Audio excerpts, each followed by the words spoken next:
Hello guys and welcome back to episode 42 of What If Civilization Started Over. In the last episode, we saw England, or Britain and Ireland get completely destroyed into multiple pieces. We saw America and as well as this country kind of making gains in this area. But one major thing we saw, this looks very different. We saw the Trapezium Alliance beat the Parallelogram Alliance in a war inside of South America, which has shaped the continent in very many ways. And you also see Argentina becoming one of the, I'd say they're now 7th or something, but they're now very strong. But anyways, let's hop into the video. And I just realized I forgot to... let's change this real quick. This country, they're not part of any of this. I don't know why I had that. And the main thing I think that I thought, the nukes. These guys aren't going to be able to keep any of their nukes. It's all 10 of them were seized by the red team. Speaking of the red team's nuclear numbers, let's see what they get. So, obviously, they add 10. So 67 and 20 minimum, but what we actually see is 79 and 27. So 7 new bombs in Allied territory and 22 new bombs in their own territory, or 22 bombs made in total. Obviously 10 of them they took from these guys. But anyways, let's see where these 7 new bombs are, 7 new bombs in Allied territory is going. These guys will get 3 of them, leaving us with 4 bombs and putting these guys up to 7. And this is extremely concerning for the team up here, because they are horrified. And so that is leaving us with 4. So these guys will get another 2, bringing these guys up to 4, leaving us with 2 more left, or we have 2 more left, and those are going to go to the French country. So obviously they have 2 of their own, but now they also have 2 from the red team. And now to look at Russia. Now, just before I show the update, they have been actually focusing on other stuff apart from the nukes. So they probably will not be catching up with these guys very well. But let's see what they go. So 47 and 23, they go to 61 and 28. So that is 5 new nukes in Allied territory, and in total 14 new nukes, I think. So anyways, let's see where these 5 are going. 2 are going to go to this team, leaving us with 3.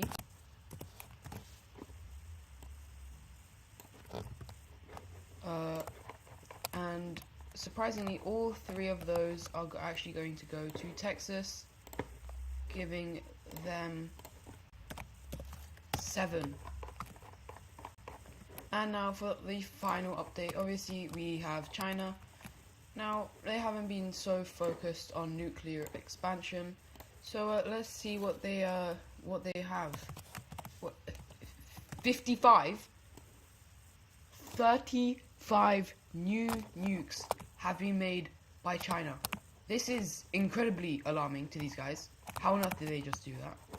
Korea is freaking out, but there was a slight cost because of this.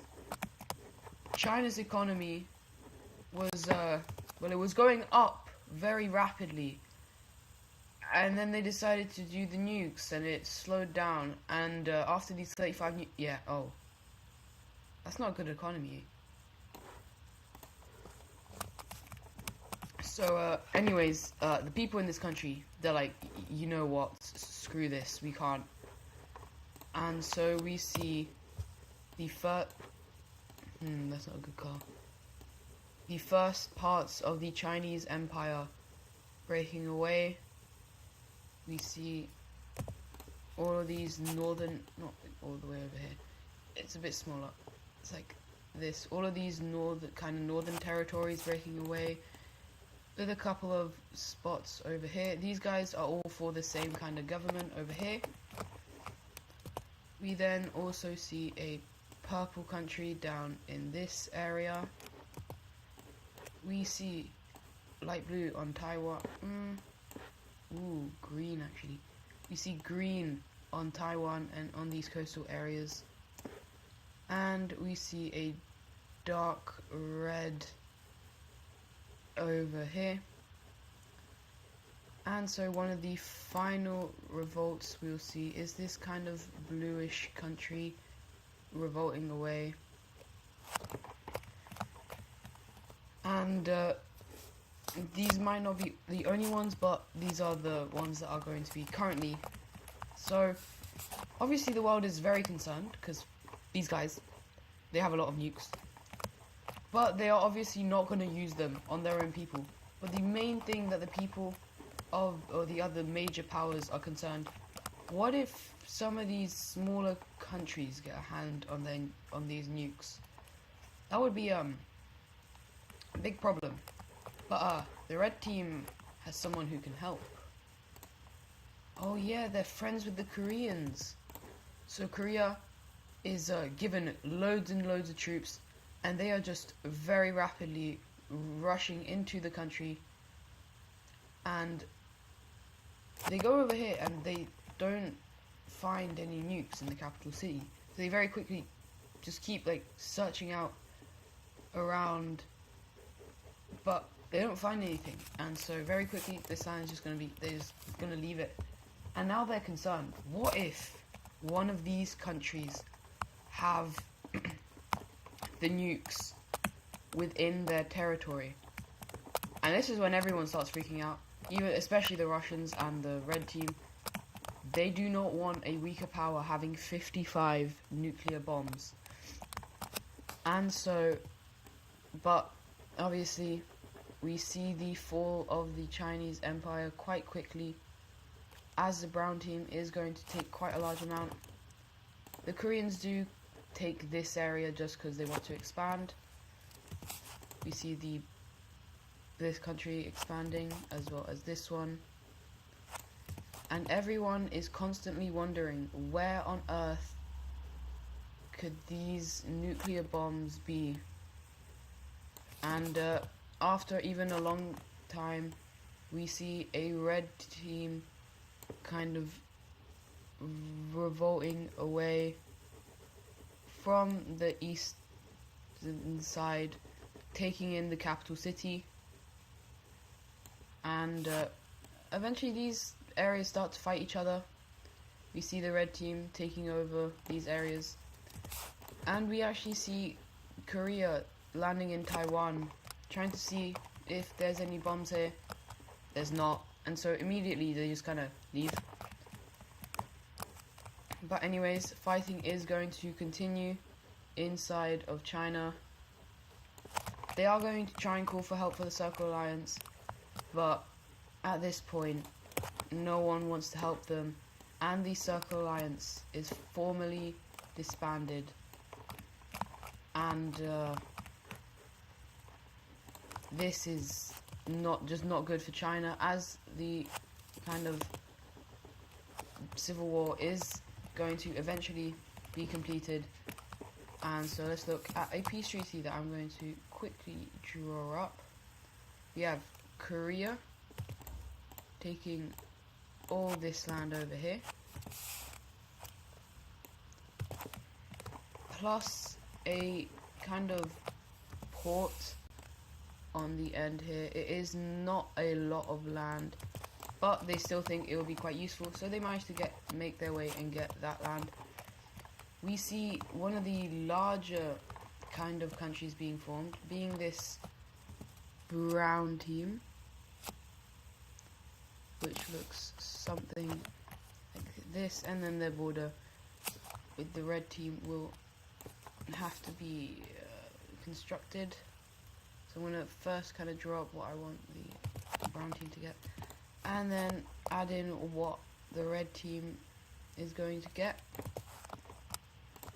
And so this is the border between these guys and the brown team, who is already quite a large country on the map.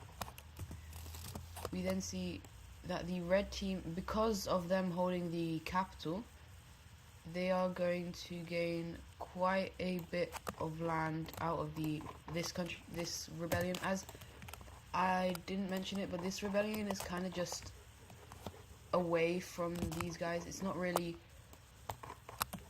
its own thing. They were kind of just rebelling to get free. They don't mind who they end up joining, but they just wanted to get free. So obviously they won't mind. They don't care if they lose land. They just wanted to not be part of a China that was hungry for nukes. And so this is what we have happening in northern Vietnam. This island is going to just gain independence. I'm going to make it... Ooh, that's actually a nice color. Then this blue country, is it worth... I might unite them, but under a different color. Is that... Does that look good on the world map? It's fine. I'll stick with it. But anyways, we have these guys obviously being split up, and now let's look at where the capital cities of these new countries are. This country will have it over here in northern Vietnam. Taiwan will have it on their only capital, the major city. I just realized I did not update the major city layer. It's fine. These guys will have it right there. These guys are actually will not be keeping it over here. Why is that still the same? But they will be placing it in more southern China, and the brown team will place it right there. And now for one of the more interesting things that we are going to look at, or one of the interesting things. I might actually make them the right red, yeah. But we're gonna look at where these nukes ended up being, because oh, I just realized that red, you won't be able to see nukes on it. Yeah, that's fine. Oh, did I foreshadow something? Hopefully not. So 55 nukes, and this team will actually just, they will keep their nuke, but it will just be the one. And so let's see how or where these nukes ended up. Well, southern Vietnam got 5. I forgot to change it back. And okay, that's bad. There's still 50 within 3 countries. Oh, these guys got 13. Ooh, okay. So, trying to do quick maths. 37. That's not the worst. So, 37. How much will these guys have? 20, not 21. They'll have 18. Ah. Okay, and so that means these guys have 90. Well, that is not good.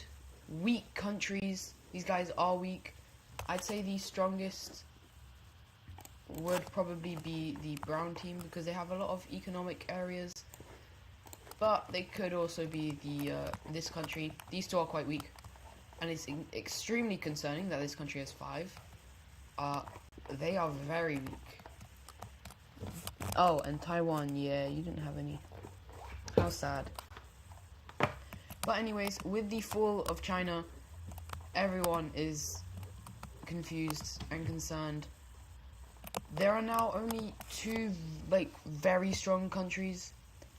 if you guys remember the last episode I did, or one of the episodes before, I tried to do a power rankings and it was very difficult because a lot of the it's kind of 1, 2, 3, and then it can be really whoever.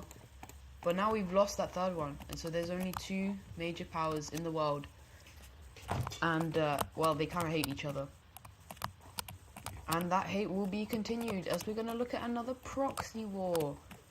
And where would it be? Oh, well, it's gonna be in, where should it be? It's actually gonna be over here, in this green country. We see the country literally just being split in half.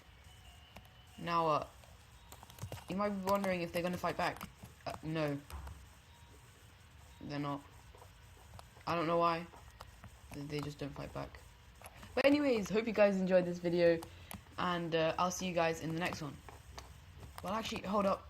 These guys do fight back, but this is going to be for a next episode. Goodbye.